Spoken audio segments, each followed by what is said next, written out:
Is it possible to create something out of nothing? Or more precisely, can energy be made into matter?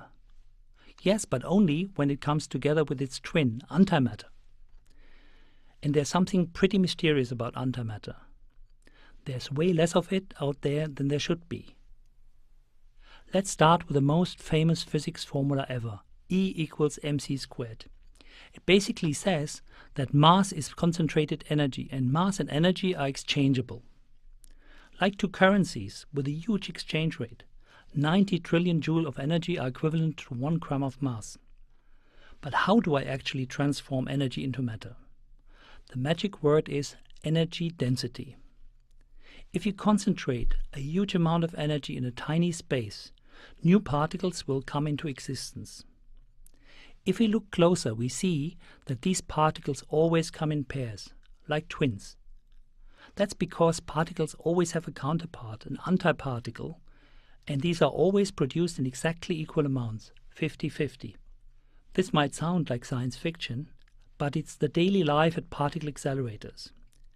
In the collisions between two protons at CERN's Large Hadron Collider, billions of particles and antiparticles are produced every second. Consider, for example, the electron. It has a very small mass and negative electric charge. Its antiparticle, the positron, has exactly the same mass but a positive electric charge. But apart from the opposite charges, both particles are identical and perfectly stable. And the same is true for their heavy cousins, the proton and the antiproton. Therefore, scientists are convinced that a world made of antimatter would look, feel and smell just like our world. In this anti-world, we may find anti-water, anti-gold and, for example, an anti-marble. Now imagine that a marble and an anti-marble are brought together. These two apparently solid objects would completely disappear into a big flash of energy equivalent to an atomic bomb. Because combining matter and antimatter would create so much energy, science fiction is full of ideas about harnessing the energy stored in antimatter, for example to fuel spaceships like Star Trek. After all, the energy content of antimatter is 1 billion times higher than conventional fuel. The energy of 1 gram of antimatter would be enough for driving a car 1,000 times around the Earth, or to bring the space shuttle into orbit. So why don't we use antimatter for energy production? Well, antimatter isn't just sitting around, ready for us to harvest.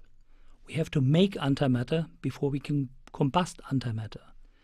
And it takes 1 billion times more energy to make antimatter than you get back. But what if there was some antimatter in outer space and we could dig it out one day from an antiplanet somewhere? A few decades ago, many scientists believed that this could actually be possible. Today, observations have shown that there is no significant amount of antimatter anywhere in the visible universe, which is weird because, like we said before, there should be just as much antimatter as there is matter in the universe, since antiparticles and particles should exist in equal numbers. This missing antimatter, now that is a real mystery. To understand what might be happening, we must go back to the Big Bang. In the instant the universe was created, a huge amount of energy was transformed into mass, and our initial universe contained equal amounts of matter and antimatter. But just a second later, most matter and all of the antimatter had destroyed one another, producing an enormous amount of radiation that can still be observed today. Just about 100 millionths of the original amount of matter stuck around, and no antimatter whatsoever. Now wait, you might say, why did all the antimatter disappear and only matter was left? It seems that we were somehow lucky that a tiny asymmetry exists between matter and antimatter. Otherwise, there would be no particles at all anywhere in the universe, and also no human beings. But what causes this asymmetry? Experiments at CERN are trying to find out the reason, why something exists, and why we don't live in a universe filled with radiation only. But so far, we just don't know the answer.